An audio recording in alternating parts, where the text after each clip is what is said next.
Welcome to Evolved Bow Hunting Outdoors. There's two types of deer movement that we want to go over today that have never, as far as I'm aware, been talked about. You have influenced deer movement and natural deer movement. Influenced deer movement is anything you put out, such as mineral blocks, corn, apples. You know, a lot of people drop apples in there by their hunting stands.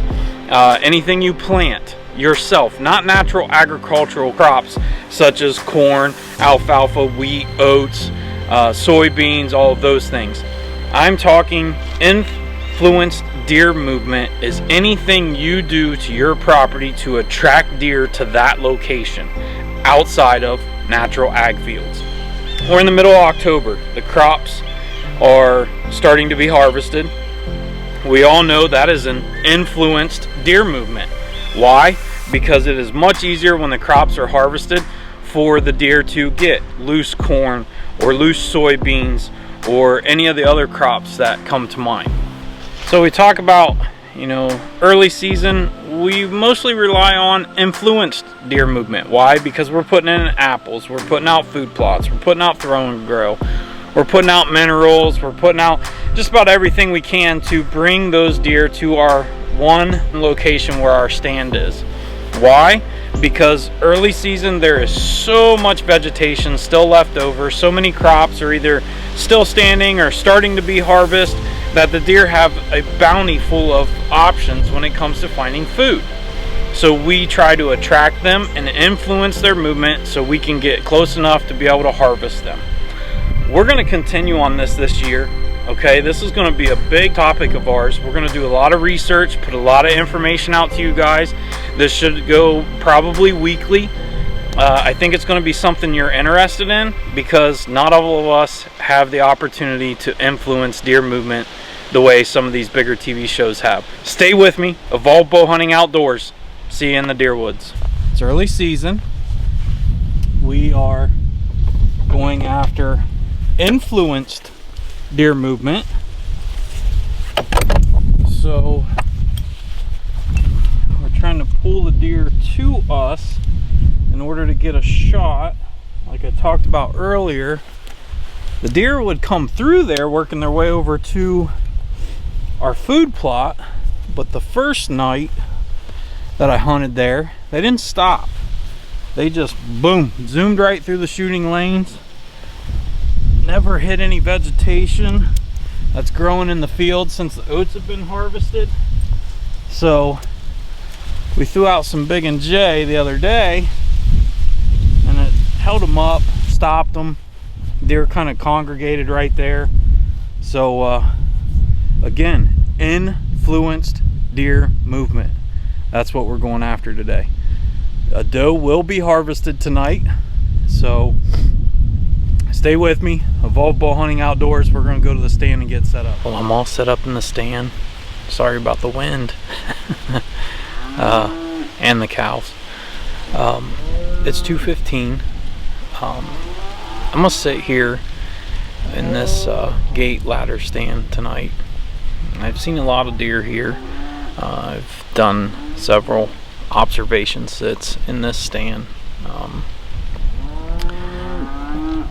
We're gonna go with this is going to be an influenced deer movement sit because just below me is the far side of the 2-acre food plot, and it goes around the edge of this field and up towards the top.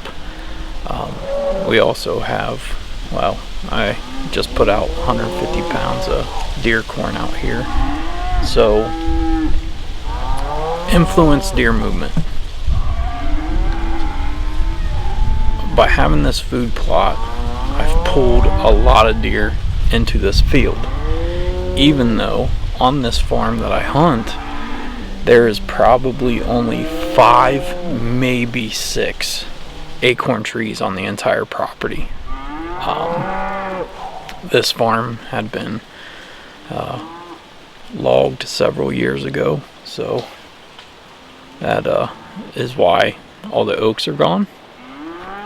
A lot of underbrush, a lot of briars, a lot of just natural vegetation, And like I said earlier, you know, we're going for influenced deer movement. So we're pulling deer off of this cattle farm that you can hear the cows on behind me over to our property with the food plots. We got turnips, rape, radishes, kale, brassicas, and clover planted over here.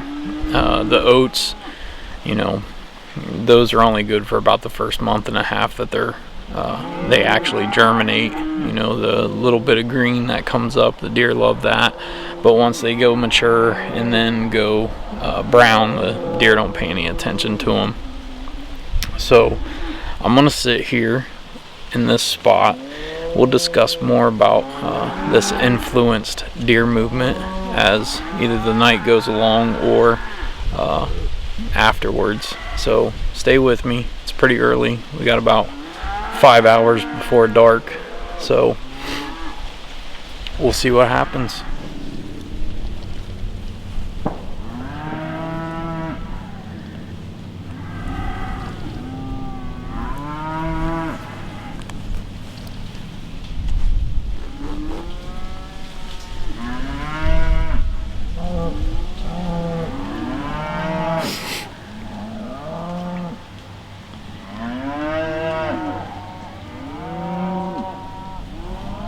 It's 6:45.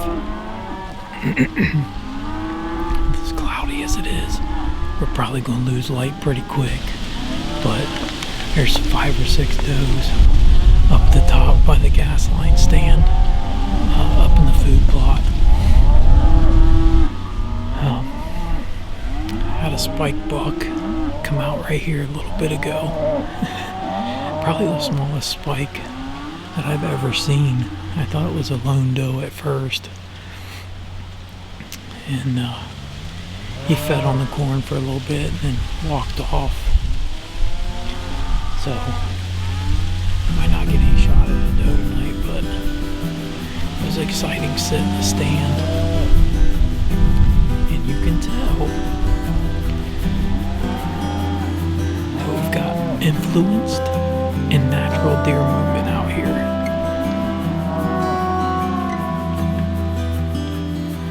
Pretty good sit overall tonight.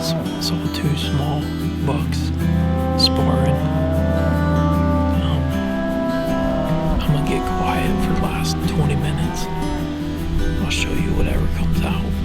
Talk to you in a little bit.